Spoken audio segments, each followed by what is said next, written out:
قرآن مجید کا 23واں سورہ سورہ مومنون۔ سورہ مومنون کے متعلق چند مختصر نکات۔ بسم اللہ الرحمن الرحیم۔ سورہ مومنون موجودہ ترتیب کے اعتبار سے قرآن مجید کا 23واں اور ترتیب نزول کے لحاظ سے 74واں سورہ ہے۔ یہ سورہ مکہ مکرمہ میں نازل ہوا۔ پہلی 11 آیتوں میں مومنین کے اوصاف کے تذکرے کی وجہ سے سورہ مومنون کا نام دیا گیا ہے۔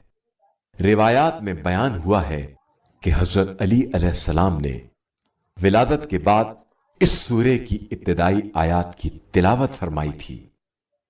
آیت نمبر 1 سے 11 تک میں خدا نے نجات پانے والوں کے اوصاف کو بیان کیا ہے کہ وہ نماز قائم کرنے والے، فضول باتوں سے منہ موڑنے والے، زکوٰۃ ادا کرنے والے، شرمگاہوں کی حفاظت کرنے والے، امانتوں اور وعدوں کو پورا کرنے والے اور اپنی نمازوں کی حفاظت کرنے والے ہوں گے، اور یہی زمین کے وارث بھی ہوں گے۔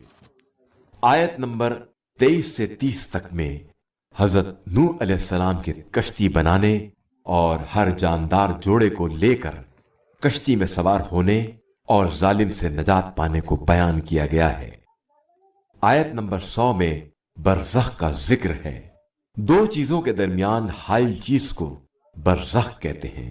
یہ موت اور قیامت کے درمیان کا واسطہ ہے، اور اسی عالم برزخ میں روز قیامت تک کے لیے انسان کو نعمتوں سے نوازا جائے گا یا اس پر عذاب ہوگا۔ جو شخص جمعے کی صبح اس سورے کی تلاوت کرے گا، خدا اس کی عاقبت سنوار دے گا اور اسے انبیاء کے ساتھ محشور کرے گا۔